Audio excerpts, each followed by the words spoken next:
Hi అండి, welcome to as creations. ఈరోజు తయారు చేసే రెసిపీ మునక్కాడ ఎగ్ మసాలా కర్రీ. కావాల్సినవి మునక్కాడలు, ఆనియన్స్ ఇక్కడ ఉన్నాయి కదా. మొత్తం కావాల్సిన అల్లం వెల్లుల్లి పేస్ట్, కొబ్బరి పేస్ట్. స్టవ్ ఆన్ చేసుకోవాలి. కడాయి పెట్టుకోవాలండి. కడాయి బాగా హీట్ అయిన తర్వాత ఆయిల్ వేసుకోవాలి. తగినంత ఆయిల్, నేనైతే పూర మరిగ్గా వేస్తున్నాను. మీరు 2 స్పూన్లు అలా వేసుకోండి. ఆయిల్ బాగా హీట్ ఎక్కిన తర్వాత ఆనియన్స్ వేసుకోవాలి. నేను 2 ఆనియన్స్ తీసుకున్నానండి, మీరు 2 తీసుకోండి సరిపోద్ది. ఆనియన్స్ బాగా మగ్గాలి. ఆనియన్స్ని కలిపెట్టుకోవాలి. కాసేపు అలాగా కలిపెడుతూ ఉంటే బాగా కుక్ అవుతాయి. కుక్ అయిన తర్వాత అవి ఆయిల్ పైకి వస్తుంది ఫ్రెండ్స్. బాగా బ్రౌన్ కలర్గా వచ్చేయాలి. కాసేపు మూత పెట్టుకొని తీస్తే బ్రౌన్ కలరు, గోల్డ్ కలర్ వచ్చిన తర్వాత టమాటోస్ వేసుకోవాలి. టమాటోస్ వేసిన తర్వాత కాసేపు టమోటాలు, ఆనియన్స్ రెండు కలిపేలా కలిపెట్టుకోవాలి.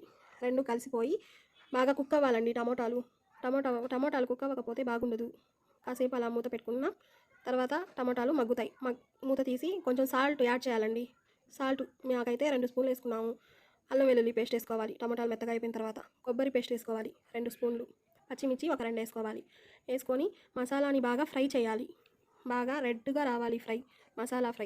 మసాలా ఎంత ఫ్రై చేస్తే కూర అంత టేస్ట్గా వస్తుందండి. మసాలా ఫ్రై చేసే దాంట్లోనే ఉంటుంది ఈ కర్రీ అనేది. సింపుల్గా అయిపోద్దండి. ఒకసారి చూడండి. మసాలా బాగా ఫ్రై అయిన తర్వాత బాగా నూనె పైకి తేలుతుందండి. ఫ్రై అయితే మంచి స్మెల్ కూడా వస్తుంది. పచ్చి వాసన మొత్తం వెళ్ళిపోవాలి. పసుపు వేసుకోవాలి.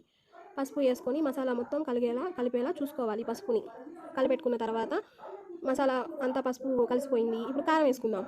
2 స్పూన్లు కారం వేసుకోవాలి. 2 స్పూన్లు కారం వేసుకున్న తర్వాత కలుపుకోవాలి. మాకైతే 2 స్పూన్లు సరిపోయింది. మీకు సరిపోకపోతే కొంచెం వేసుకోండి. కొంతమంది కారం తింటారు, కొంతమంది తినరు కదా. సిమ్లో పెట్టుకోవాలి. ఎందుకంటే మసాలా అడుగంటుతుంది కదా, అందుకని సిమ్లో బాగా పెట్టుకొని అలాగే కుక్ చేసుకోవాలి. కుక్ చేసుకున్న తర్వాత కొత్తిమీర కొంచెం వేసుకోవాలి. కొత్తిమీర వేసిన తర్వాత కాసేపు కలిపెట్టాలి. కలిపెట్టి మొత్తం బాగా కలిపెట్టే దాంట్లోనే ఉంటుందండి కర్రీ టేస్ట్ అనేది.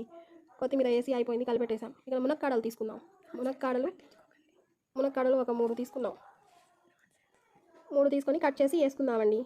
మీ ఇష్టం, మీ కర్రీ క్వాంటిటీని బట్టి ఎన్నైనా మునక్కాడలు వేసుకోవచ్చు. మేమైతే ఒక 3 తీసుకున్నాము. మునక్కాడలు కూడా బాగా మసాలా పట్టేంత వరకు కలిపెట్టాలి. మసాలా మొత్తం మునక్కాడలకి పట్టాలన్నమాట. కలిపెట్టి సిమ్లో ఉంచి కొంచెం మూత వేసుకోవాలి. 5 నిమిషాలు మూత పెట్టి తీసుకున్న తర్వాత మునక్కాడలు బాగా కుక్ అయిపోతాయి. కుక్ అయిపోయి ఆయిల్ బాగా పైకి తేలుతుంది. తేలిన తర్వాత ఒకసారి మునక్కాడలకి మసాలా పట్టిందా లేదా అని చెక్ చేసుకొని ఒకసారి కలిపెట్టుకొని తర్వాత కొంచెం వాటర్ వేసుకోవాలి.